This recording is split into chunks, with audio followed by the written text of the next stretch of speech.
Trump is scaling FEMA back to pre-Katrina levels. This means the federal government will not be there for you if you are hit by a hurricane, a tornado, a flood like what happened in Texas recently, a fire like what devastated LA earlier this year, or even earthquakes.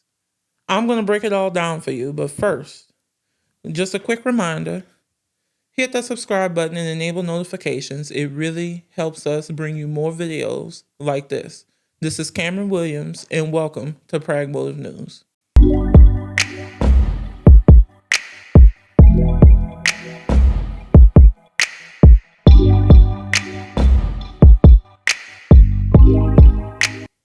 Today is August 31st, 2025, and just 2 days ago was the 20th anniversary of Hurricane Katrina, the storm that changed so many people's lives, including mine.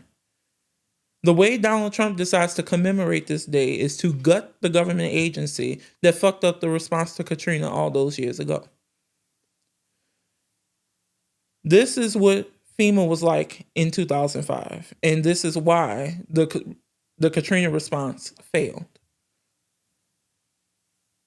So, in 2003, FEMA was absorbed into the Homeland Security, or DHS, the Department of Homeland Security, and stripped of its autonomy.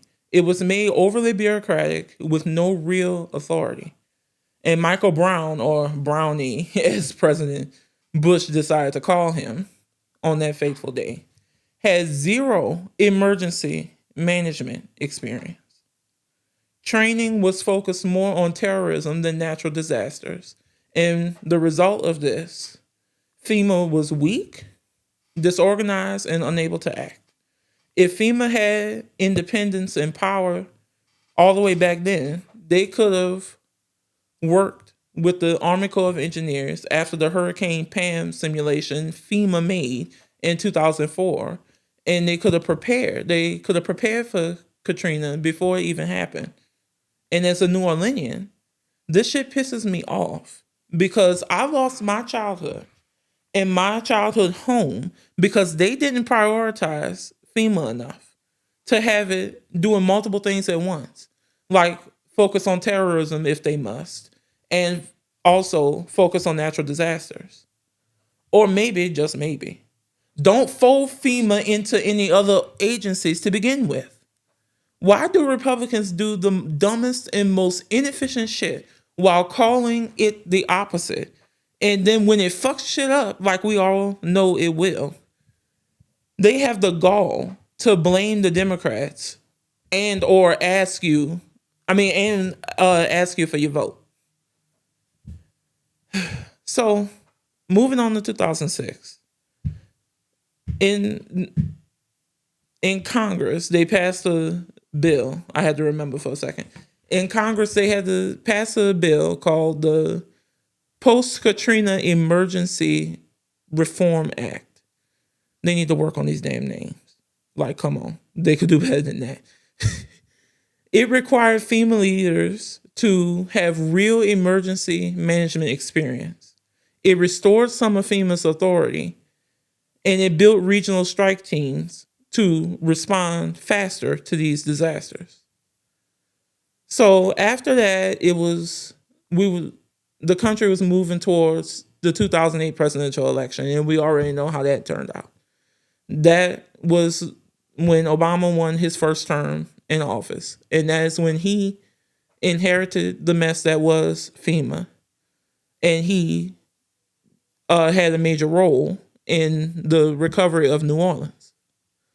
So during that recovery, he directed billions into New Orleans, and he cut red tape to speed up the rebuilding. And he invested $5.2 billion into schools, hospitals, roads, police, and fire stations to rebuild the Gulf Coast. He did that all across the Gulf Coast. And on Katrina's 10th anniversary, President Obama stood in the Lower Ninth Ward in New Orleans, we call it the Lower Nine, and said Katrina was a failure of government to look out for its own citizens. And he praised New Orleans' resilience. My NOLA accent makes it hard for me to say that. I apologize. So now we all know who came next. What did Kanks do to FEMA? Shout out Jennifer and Pumps. Well, first, he laid off the staff.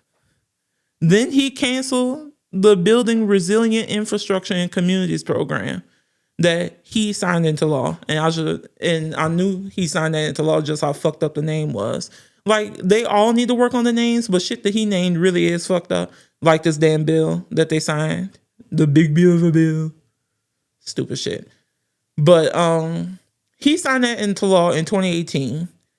And he got rid of it now and seized $4.1 billion of its grant funds. And the program was investing into projects to reduce risks from floods, hurricanes, and other disasters before they strike. He froze funding for other grant programs, leading to lawsuits from multiple states. States and communities have reported that it's been difficult to get reimbursed for previously approved projects.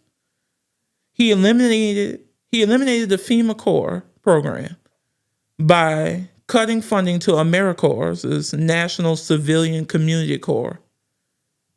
The program provided a career pipeline for young people in emergency management.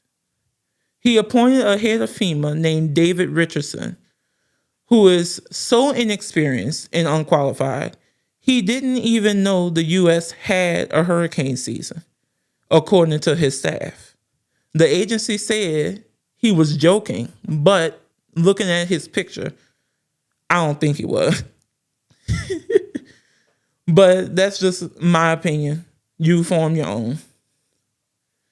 Check out this graphic comparing his qualifications to Brownie and Deanne Criswell, who was head of FEMA under President Biden. You can pause it to read it. So moving on, Trump implemented a centralized authority structure, which means any FEMA grant over $100,000 had to be approved by Kristi Noem. And we actually have already seen why that was bad. Just look at the Texas floods earlier this year. That stupid rule is why the aid in that situation was delayed. And that's not even all. I could go on, but I don't have enough time for that. So all of this bullshit he doing led to FEMA employees writing this letter. Here's a report from NPR about it. So in a letter to Congress on Monday, nearly 200 current and former FEMA employees warned that the Trump administration has undercut the agency's readiness to respond to large-scale disasters like Katrina. Now take a look at this video from Channel 4, WWL, in New Orleans. Where is my country? Where is my president? Where are the agencies? Where the hell are they? When we look at, public policies that are being proposed now, like changing the way that FEMA is, changing some of the things that were put into place from the lessons that we learned from Katrina, I think it's really important to look back and say, this is what we're trying to prevent. The government failed to do its job, and the people suffered. It's a moment we should never forget, and it is one that we should never repeat. FEMA, what a joke. I blistered FEMA. I think Time Magazine had a quote that I made. I said, we need better idiots. We need more caring idiots, more sympathetic idiots. But these people at FEMA were idiots. We came out of Katrina with a rework of FEMA, double the size of it, with directions from the Congress that we should have people running FEMA that have emergency management experience. But the DOGE cuts already cut a third of their employees out of FEMA. Right. From what we had last year, and they struggled to get through hurricane season because we had two of them bad boys back to back and wildfires and floods all over the U.S. CBS News has obtained portions of an internal review warning the Federal Emergency Management Agency is not prepared for hurricane season. We were told that 180 FEMA employees have been placed on administrative leave. They're the ones that signed a letter telling Congress that they weren't comfortable going into a major disaster with the diminished workforce there. Do you have any concerns about that, knowing that we're in the peak of hurricane season here, and that's another 180 employees from FEMA that won't be available? No, I don't. I mean, look, we have watched FEMA grow into a monstrous bureaucracy under which we can't actually get things done. The city of New Orleans still has hundreds of millions of dollars since Katrina, and that is because of the FEMA bureaucracy. What Kristi Noem has done is just lately, we call her, we say, listen, these are projects that need to be moved. We had one in Terrebonne Parish, one in Lake Charles. And so, no, I'm not. I think it's all just a bunch of media hype trying to scare people. We're ready for hurricane season. Look, natural disasters and things that come on our shore, you're never 100% ready. But I can tell you what, the team that we put together has showed Louisiana that we can move when we need to. How you going to be prepared for hurricane season, but FEMA has been gutted? And how is little old Louisiana supposed to cover the costs of a hurricane without any federal funding? Or I guess you're going to take them out in taxes that you're making me pay. Leprechaun. I could go on and on about him, but the guy at the beginning of the video, let's move on before I say something I shouldn't. The guy at the beginning of the video who said, "Where's my country?" He was the leader of a majority white parish, aka county for the non-Louisiana folks out there. He had some criticisms of FEMA that the mayor of New Orleans, a majority black city, had. He had the same criticisms of FEMA as New Orleans, as the mayor of New Orleans. So what does that tell you? It tells me a lot. So why is this dangerous? With FEMA gutted, when disaster strikes, communities are left stranded. For people in hurricane zones like me, that means we're on our own. The government should protect its citizens, not abandon them. And this is where we as a people need to take a moment and remember, elections matter. This isn't whether you want to have a beer with a candidate or whether a candidate sounds like a, quote, regular guy. Government competence isn't sexy, but it saves lives. Obama understood Katrina wasn't just a storm. It was a test of government responsibility. So he made the necessary changes to the agency. Trump, on the other hand, has decided that FEMA was a nuisance, something to slash because saving people costs too much. So when people say both sides are the same and it doesn't matter who wins, you can miss me with that bullshit, because remember Katrina. Remember the Texas floods. Remember the California wildfires. And remember that FEMA can either be strong enough to save your community or gutted enough to leave you stranded. It all depends on leadership. This stuff is heavy, but it's all so simple. If we want a government that actually shows up when disaster strikes, we got to elect the leaders who believe in governing, not in tearing down the system. That's not partisan. That's survival. So in closing, this is a federal government that has proven that it's not up to the task of the core function of governing, which is to protect and serve its citizens. This is why elections matter. It's more than just a popularity contest. This is our lives here.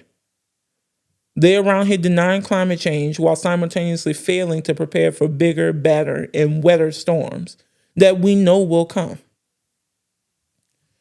And so that's all for now. Like, comment, and subscribe, and follow at Pragmotiv News everywhere to stay pragmotivated. And remember, you can find us across major platforms like Spotify, Apple Podcasts, Audible, and iHeartRadio, so that you can listen to us even when you're on the go. So head on over there and follow us and leave a review. It really helps us out. Until next time, peace.